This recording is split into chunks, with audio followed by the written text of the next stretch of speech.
এক সময়ের কথা, দক্ষিণ ভারতের বিজয়নগর সাম্রাজ্যে বাস করত এক অলস ছেলে, তেনালি রামান। দিনভর খেলা আর ঘোরাফেরা, কাজকর্ম কিছুই করত না। একদিন তার দেখা হয় এক রহস্যময় সন্ন্যাসীর সাথে। সন্ন্যাসী বলেন, এই মন্ত্রটি বড়ই শক্তিশালী। 1000 বার দেবী কালীর সামনে জপ করো, শ্রদ্ধা নিয়ে।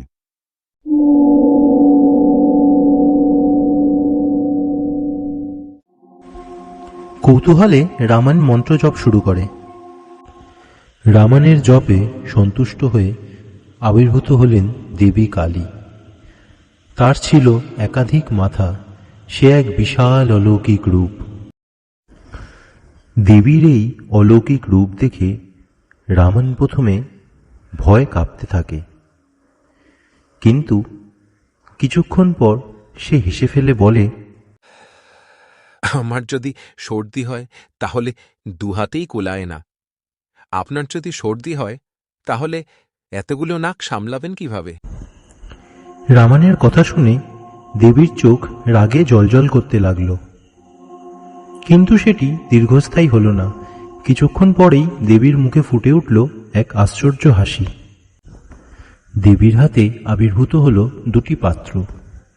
সোনার দুধের পাত্রে রয়েছে জ্ঞানের ভাণ্ডার, তো রূপোর দইয়ের পাত্রে রয়েছে ধনের ভাণ্ডার।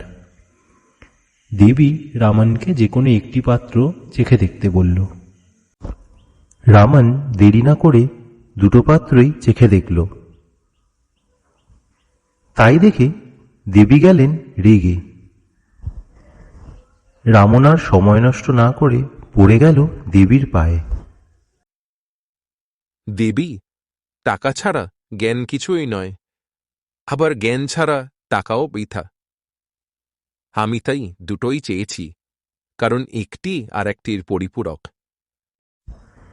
রামানের যুক্তিতে সন্তুষ্ট হয়ে দেবী তাকে আশীর্বাদ করলেন।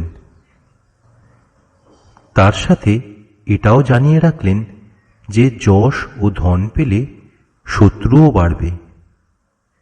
তখন তার বুদ্ধিই হবে তার একমাত্র ঢাল। গভীর মন্ত্র সাধনা এবং তার ফলস্বরূপ দেবীর আশীর্বাদ অর্জন করে রামান মন্দির থেকে প্রস্থান করল।